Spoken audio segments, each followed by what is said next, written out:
1970, Becky started with baton twirling and joined a group called the Elainettes. The baton twirling group went to a lot of parades on the weekends, competing in contests that were held in different cities in Ontario.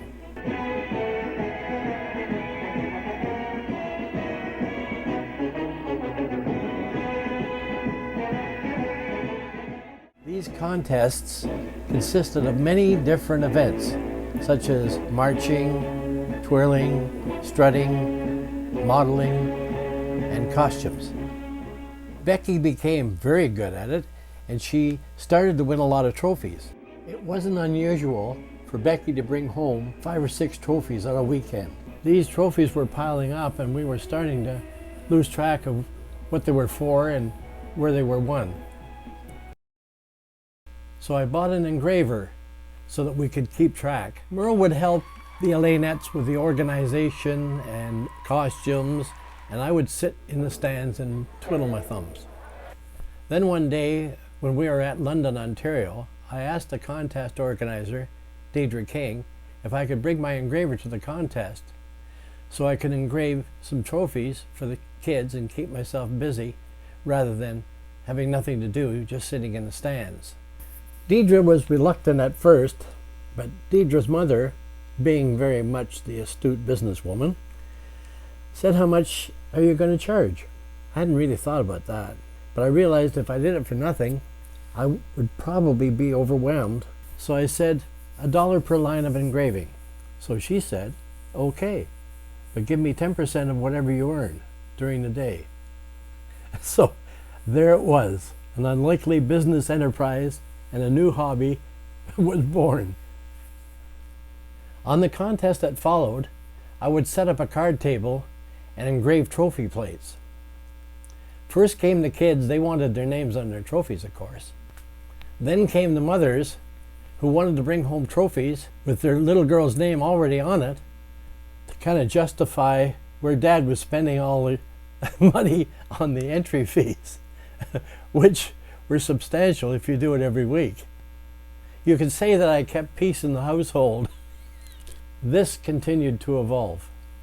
I could engrave name badges as well, so one day I brought some blanks to the contest, and the girls started to want them with their teacher's name on them and their name as well.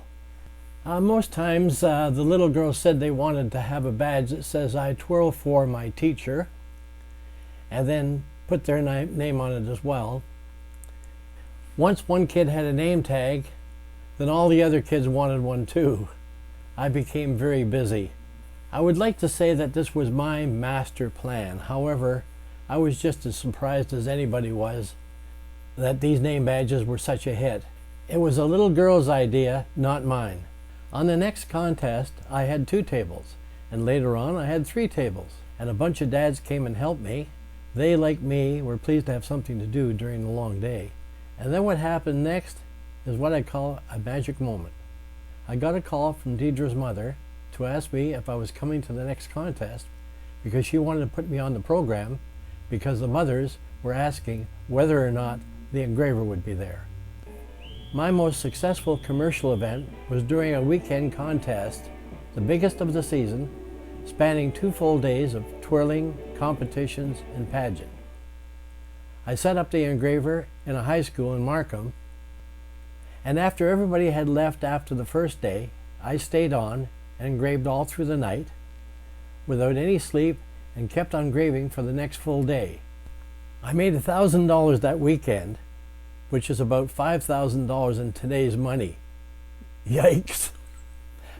But the best part of the story is when Becky became the Canadian twirling champion for the years 1982 and 1983.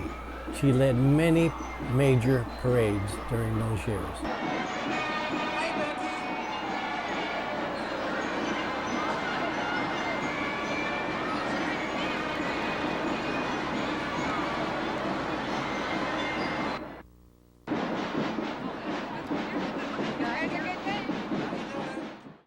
During Becky's career at baton twirling, she won over 1,400 trophies. Daddy and Mommy were real proud. These are the great moments. And then Becky was on TV. Everyone, I'm Alex Trebek, inviting you to join us for fun and excitement as we present for your pleasure a veritable galaxy of stars on ice.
Amy, please, can I have my baton back?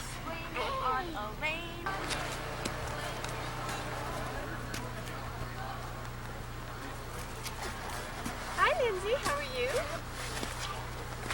And Mickey.